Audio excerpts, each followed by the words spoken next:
же мамлекетти өнүктүрөсүңөр, же өз чөнтөктөрүңөрдү гана ойлойсуңар. 90-жылдан бери Кудайдын атын жамынып, мусулман калкын дүйнөгө жек көргөзүүдө. Жөн эле жүргөн киши патстабы болуп жүрбөйбү, же чалынып өлүп атат. Биз жөнүндө чыгарган ушагыңар боюнча документтериңер деле жок, же сүрөт болбосо. Бир кичинекей бизнес кылайын десең, чорный милиция, салыкчысы келет. Азыркы эки досту шерменди кылдыңар. Эркиндик берилбейт, эркиндик үчүн бардыгыбыз күрөшүбүз керек.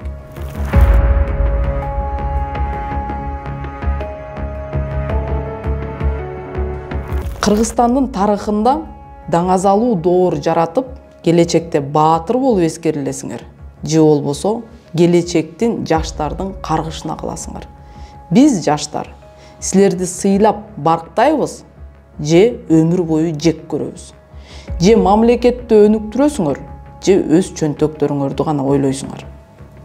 Карапайым элди мыйзам менен жашатып коюп, мыйзамга баш ийдирип, мыйзам менен жазалайм десеңер, өзүңөр да мыйзам менен жашаганды үйрөнүшүңөр керек.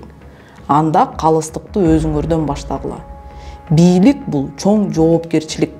Сыйга татыш үчүн адилеттүү иш алып барыш керек. Адилеттиктен тайып элдин сыйынан кетип, мурунку бийликтегилер сымалуу көрүнгөн жерде качып жүргөндөн көрө, жаштардын, элдин сый урматына татып жүргөн жакшы эмеспи? Тандагыла, кайсы тарап болосуңар? Азыркы учурда ак жана каралардын ортосунда чоң тиреш жүрүүдө. Актар булар Кудайдан корккондор, Кудайга ишенгендер, Кудайдын каалоосуна баш ийгендер. Каралар Кудай жок, сенин тагдырыңды мен чечем. Сенин Кудайың менмен. Кудайга ишенсең жазаланасың. Кудайдын кереги жок дегендердин ортосунда ачык күрөш жүрүүдө. Кудайдан коркпогон каралар улуу кичүүгө карабай, эч себепсиз эле талап, тоноп, мүлкүңдү тартып алам дегендер.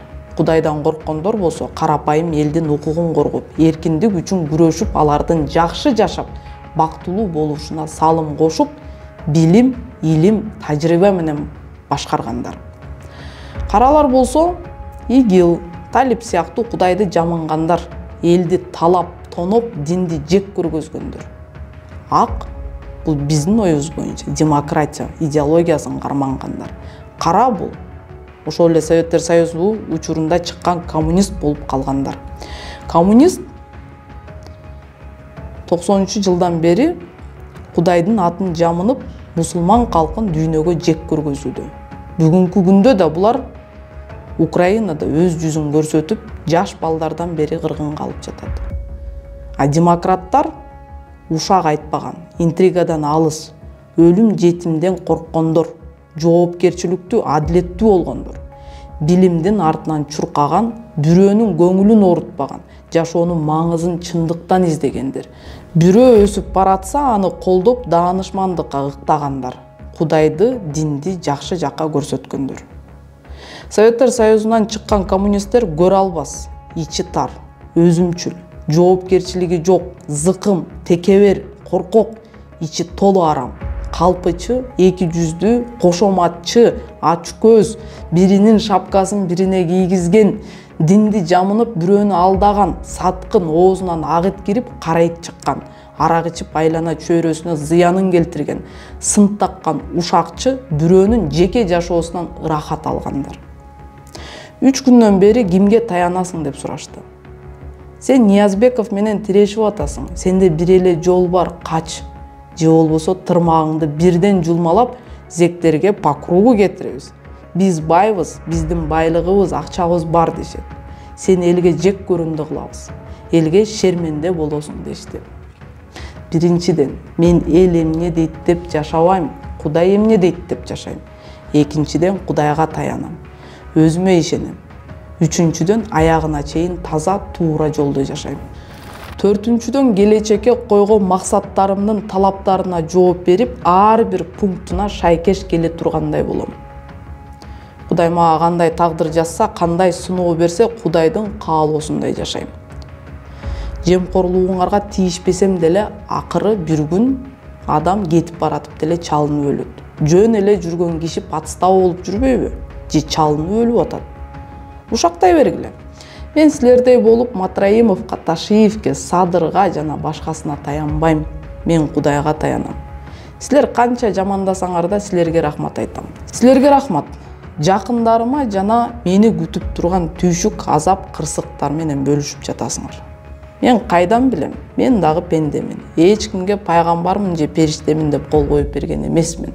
Мен жөнөкөй адаммын. Билип билбей кетирген күнөөлөрүм да болушу мүмкүн. Кудай силердин таянган байлыктарыңар менен жашооңорду деле 5 секундта алып коет. Бул жашоодо Кудайдын талабына жараша ушакчы, калпычы, эки жүздүү, жасакер кошаматчылардан сак болуш керек. Булар маңдайыңа күлүп, сенден бийлик кетсе биринчилерден болуп, жонуңа бычак саят. Адамда принцип деген болуш керек. Кыңыр иш 40 жылда билинет. Булардын калпы эми билинип, жайдан бери өздөрү айткан ушакка өздөрү ишенип, 1 жыл мурунку нерселерди козгоп, мени дагы өч ал деп ар кимди жиберип жатышат. Тээжиктик, анткорлук, кекчилдик, арамдык эч качан жакшылык алып барбайт. Ошондуктан биз силер менен кошулбайбыз. Силер менен бирге да болгубуз келбейт. Анткени намыс менен уят жол бербейт. А силер бизди кошулгула дейсиңер. Биз өч алгандардан эмеспиз. Өч алуу Кудайга жагарлык иш эмес. Ар бир адам кылган кылыгы үчүн жооп бериш керек. 30 жылдан бери келаткан саясатчыларды депутат, милиция, бирөөңөр дагы сыйлоого укугуңар жок. Неге? Биз силер менен күрөшүп жатабыз. Силердин жемкорлугуңар менен. Кудай ыйман берсе, силер да оңолот турсуңар. Бөтөлкө тыгам, лом менен чабам, арматура менен жайлайм деп коркутасыңар. Мен андан коркпойм. Силер өзүңөр ошондон коркосуңар. Өзүңөр чалган боткого өзүңөр чалынып, азыр чыга албай жаткан учуруңар. Ошончо эркек туруп, жалгыз мени менен алышканга силерге таң калам. Биз силерге окшоп, кара саната иш менен алектенбейбиз. Кыргыз илгертеден принципиалдуу болгон, эр жүрөк болгон. Ошондуктан биз көчмөн болуп билим алууга умтулганбыз. Силерге окшоп, катын ушак кылган жокпуз. Байлык, каракчылык Көлбаевди сактап кала алган жок. Бийлиги бар адам намысына, уятына, баркына шек келтирбейт. Четке чыгып кетсем эле келбейт деп ойлогонсуңар. Жаштарды эшалондоп кетирем дегенде мени да кетиргиңер келди. Өзүңөр колуңар менен жасаган нерсени мойнуңар менен тарткыңар келбейт. Анан биз менен алышасыңар. Ушак айтып уялбаган, андан башкадан уяласыңар. Силер бири-бириңердин төшөк оюнуңарды аңдып кумар ала бергиле. Бирок бизге сунуштабагыла. Ар кимдин жеке жашоосу өздөрү билет. Ким менен жүрөт, эмне кылат, бизге эмне? Бирөөнүн төшөгүн антарып, ыплас иш кылгандан Кудай сактасын, андай каалообуз да жок. Биздин команда актыкка, билимге, чындыкка умтулат. Бизде да кемчилик бар. Ошону оңдоого аракет кылабыз. Силердейлер менен күрөшкөнгө убакыттар, билим, илим менен алектенсеңер, балким дөөлөтүңөрдү кармай алмаксыңар. Биз жөнүндө чыгарган ушагыңар боюнча документтериңер деле жок.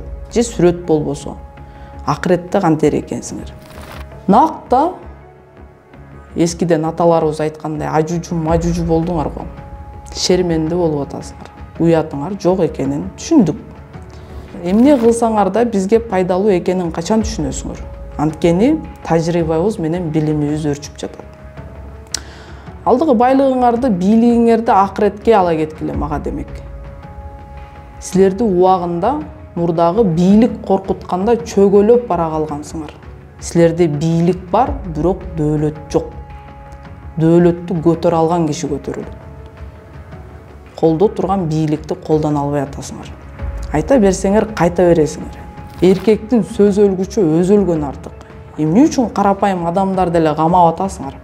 Эмне үчүн карапайым адамдар деле камап, башчыларды камабайсыңар? Жөнөкөй кызматкерлер соттолууда. Эмне үчүн Ниязбеков, Нарматов, Акылбек Жапаров, Матраимов жана башкасы камалбайт? Карапайым элдин балдарын эле кылтакка илинүүдө. Эмнеге Матраимов сайраңдап Дубайда жыргап жашайт? Жумушсуздуктун айынан башка тандоо жок болгон аларда. Адал акчанын баары арамдашып кеткендиктен айла жоктун айынан силерге барып бутуңарды майлаганга мажбур болушту. Силер аларга тандоо берген жоксуңар да. Буйрукту бергендер кутулат, карапайым тутулат деген заман болуп атат. Булардай каракчы болгуча таза жашаганыбыз артык. Эл рызкысына кол салып коррупционер болгондон көрө МПО болгонубуз жакшы эмеспи? Анткени бардыгы чирип бүткөн. Азыр кичи ишкерлик жок болду. Бир кичинекей бизнес кылайын десең, чорный милиция, салыкчысы келет. Жада калса алдагы мени ушактаган журналисттериңер дагы камалбаш керек. Мен ага каршымын. Алар жыргагандан кошоматчылыкты аркалаган жок да. Курсак тойгузуунун эле амалы. Эртең силер бийликтен кетсеңер дагы башкасы келсе аларды деле мактап, жактап жүрө беришет. А силерди болсо эки эсе жамандарына ишенгиле. Чындыкты сүйлөгөндөрдү четинен камап жатасыңар. Элди тандоо калбады. Эп деп күн өткөргөндөн башка. Намустуу жарандардын бардыгын дүйнөгө тентиттиңер. Азыркы учурда зек көбөйүп кетти. Оюн айткандын бардыгын эле камай берсе, маселе ошону менен чечилет деп ойлогом. Бул сабатсыздык. Менин оюм ар дайым эркин жана чындык менен болот. Элдин дагы ою ошондой болуш керек. Ал эми Бакиев, Акаев, Матраимов, Дайырбек Орунбеков, Нарматова, Сатыбалдиев жана башкалардын бардыгыңарга айтарым.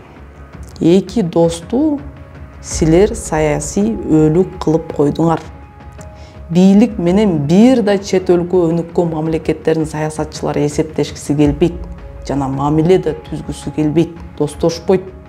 Анткени силер бийликке ар түркүн ойго сыйбаган, акылга келгис кеңештериңер, сунуштарыңарды айта берип, аларды мокочо кылып бүттүңөр. Азыркы бийликти силер дүйнөлүк аренага киргизгенге тоскоолдук кылып жатканыңар айдан ачык. Өнүгүүнүн туу чокусунда турган саясатчылар дүйнөлүк мындай эплас иштер менен алектенбейт. Азыркы эки досту шерменде кылдыңар. Мамлекеттин беделине доо кетирип бүттүңөр.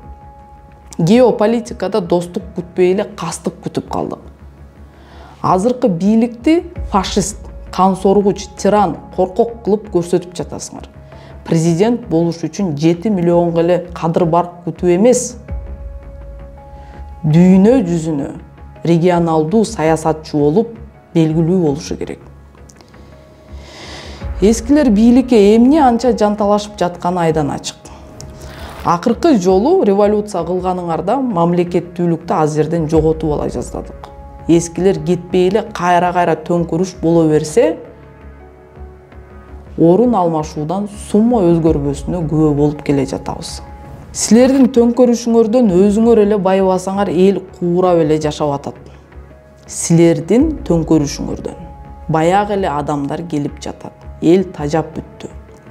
Революция болгон сайын эволюция болбой эле мамлекетте алдым жуттум күчөп криминал көмүзгө башкарып баштады. Эркиндик берилбейт, эркиндик үчүн бардыгыбыз күрөшүбүз керек. Душманды алыстан издебей, жаныңардагы коррупционерлерден издегиле. Илимдүү жаштарды бийликке тарткыла. Акыл эс менен башкарсаңар, Кыргызстанды өнүккөн өлкөгө айлантып коесуңар. Бийликте принцип болуш керек. Анан жакшы насаатчы болуш керек. Ал эми азыркы 30 жылдан бери алмаштырылгыс кадрга айланып алган ач көз, көрө албас, интриган тушакчыларга айтам.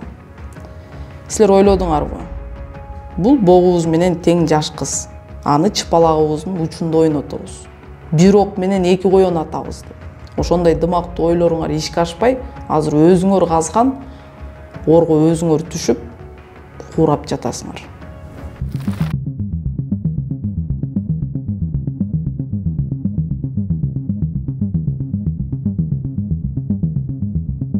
Сиздин 87 сомуңуз Кыргызстандагы коррупция менен күрөшүүгө кандай жардам берет?